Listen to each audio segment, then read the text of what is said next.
Petualangan saya sore ini menelusuri kejadian bencana alam tanah longsor yang diikuti pergerakan tanah amblas di Dusun Cigintung, Desa Cimuncang, Kecamatan Malausma, Kabupaten Majalengka, Jawa Barat.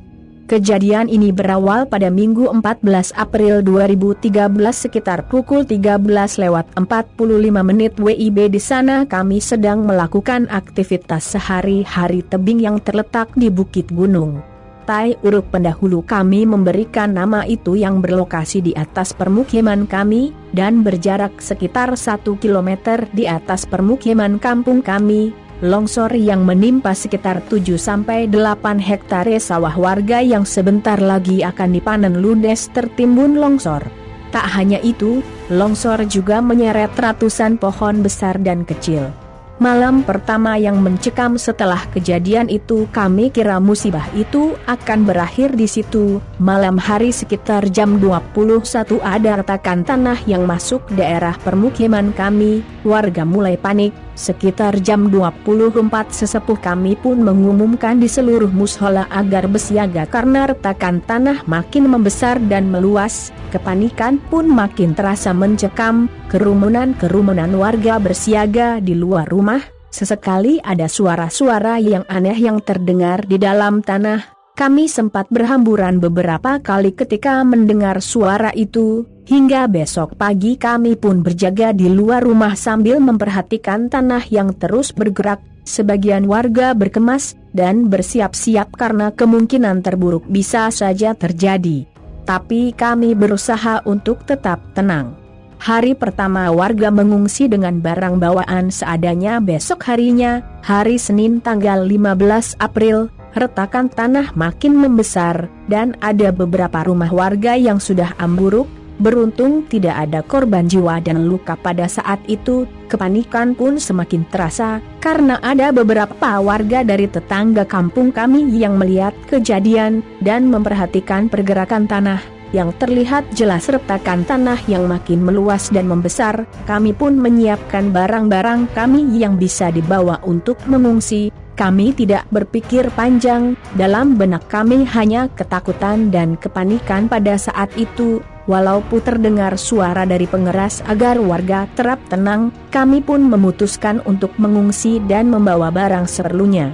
ada warga yang mengungsi ke arah selatan desa Cimuncang desa kami yang kami rasa aman dari musibah pergerakan tanah ini. Ada juga yang mengungsi ke arah Ciranca, desa tetangga yang kami rasa juga aman, tapi ada juga yang mengungsi ke lokasi yang jauh dari desa kami.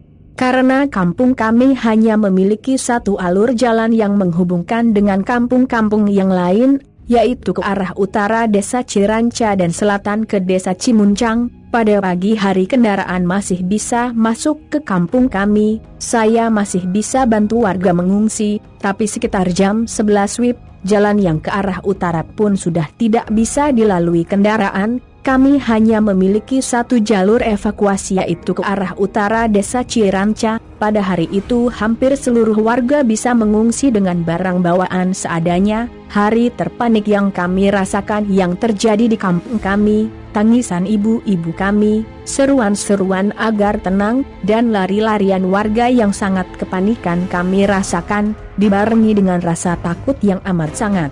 Tanah pun terus bergerak, retakan-retakan tanah yang semakin besar, banyak juga titik-titik yang terjadi amblasan dan ada juga tanah yang terlihat naik.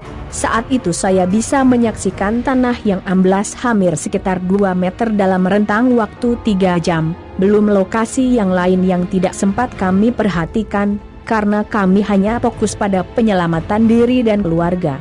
Malam kedua yang menyeramkan di kampung tanpa penghuni.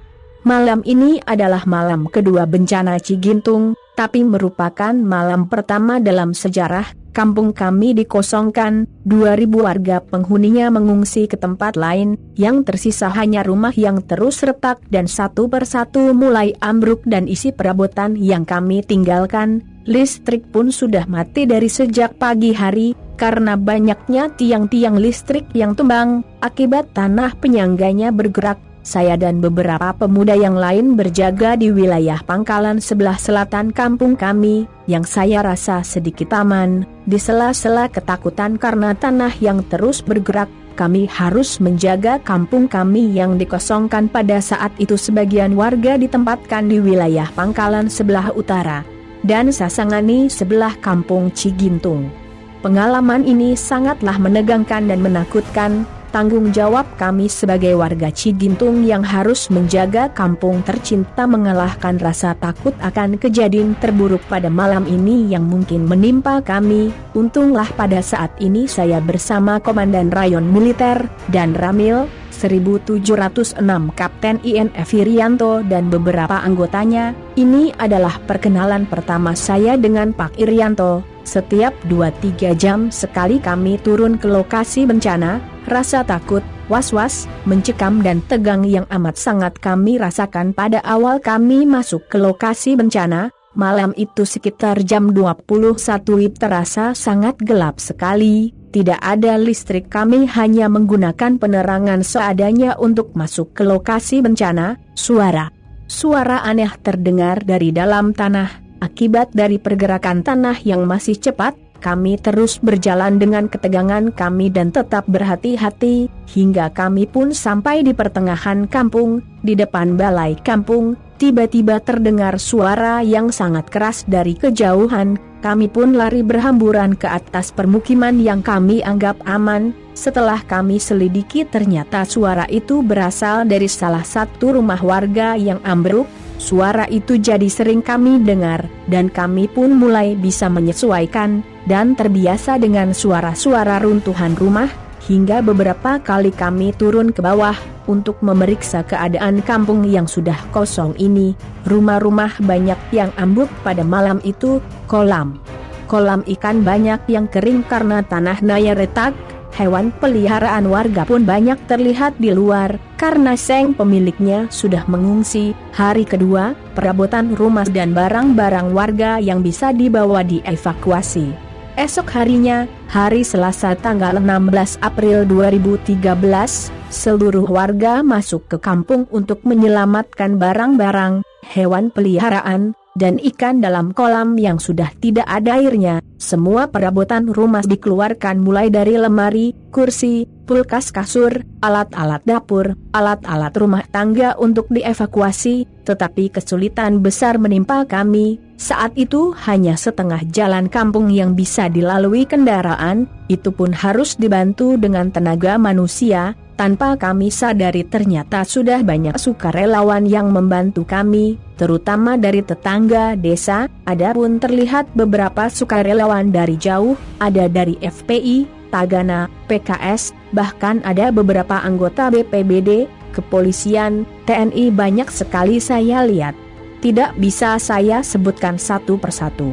Dengan dibarengi rasa cemas dan takut, semua warga menyelamatkan barang mereka. Rasa lelah dan capek terasa hilang karena terselimuti rasa takut. Kami harus mengangkut semua perabotan rumah dengan gotong royong, tetapi semua itu tidak mungkin dilakukan dalam waktu 1 hari. Terlebih kami harus mengangkut ke lokasi yang masih bisa dilalui kendaraan. Beruntung bagi warga yang dekat ke jalan dan masih bisa dilalui kendaraan, hari itu hanya sebagian barang yang masih bisa diangkut, tetapi hampir sebagian barang warga sudah ada di luar rumah.